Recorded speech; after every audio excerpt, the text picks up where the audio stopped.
पता है हमने एक फायदा और किया, सामाजिक सुरक्षा के लिए हमने कहा कि हमारी सरकार आएगी, हम गैस के सिलेंडर को 450 रुपए में देंगे।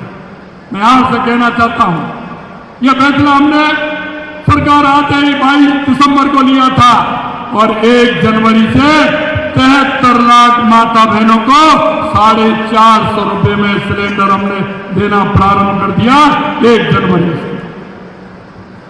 हमने कहा था कि जो आंगनबाड़ी आशा सहयोगिनी हमारी बहन है, उनको आए दिन टीकाकरण से लेकर के कई काम देते रहते हैं।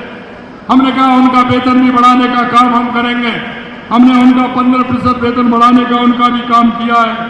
यही नहीं मेरे भाई और बहनों, हमने कहा था कि हमारे पंचायत के जनप्रतिनिधि, हमारे निकाय के जनप्रतिनिधि उनका वेतन बढ़ाने का ध्यान नहीं देते। हमने कहा उनका भी वेतन और भत्ते बढ़ाने का काम करेंगे। उनका भी वेतन और भत्ते बढ़ाने का काम आते ही हमारी सरकार ने किया। आपने देखा होगा हमने इस बजट में अनुसूचित जाति जनजाति कल्याण के लिए 1500 करोड़ रुपए का उसमें भी हमने प्रावधान रखा है।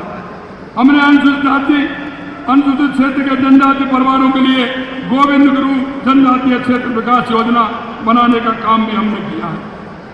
आपने देखा होगा कांग्रेस की सरकार कहती थी डीजल पेट्रोल। मेरे भाई और बहनों, देश के यशस्वी प्रधानमंत्री नरेंद्र मोदी जी के नेतृत्व में शायद आपने देखा होगा पहली बार हुआ है हमारे राजस्थान के जिलों में असमानता थी, और असमानता इस तरह की थी, कई जिले में डीजल कुछ मिल रहा है, उस अगले में पेट्रोल कुछ मिल रहा है, अगले में डीजल कुछ मिल रहा है। हमने कहा इस असमानता को भी हम हटाएंगे।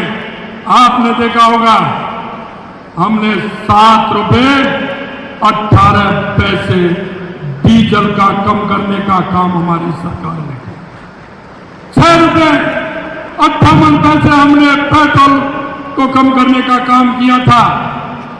2% वैट घटा करके हमने असमानता को भी दूर किया और डीजल के दाम भी घटाने का काम हमारी सरकार ने किया। यही नहीं, मैं आपको बताना चाहता हूं किसान कल्याण के लिए, क्योंकि आपने देखा होगा देश के यशस्वी प्रधानमंत्री नरेंद्र मोदी जी इस तरह से जिस विजन को लेकर के चलते हैं, और उन्होंने जो कहा था किसान कल्याण के लिए करके दिखाए। हमारी सरकार ने भी वायदा किया, हमने कहा था कि किसानों को हम सम्मान निधि देने का काम करेंगे।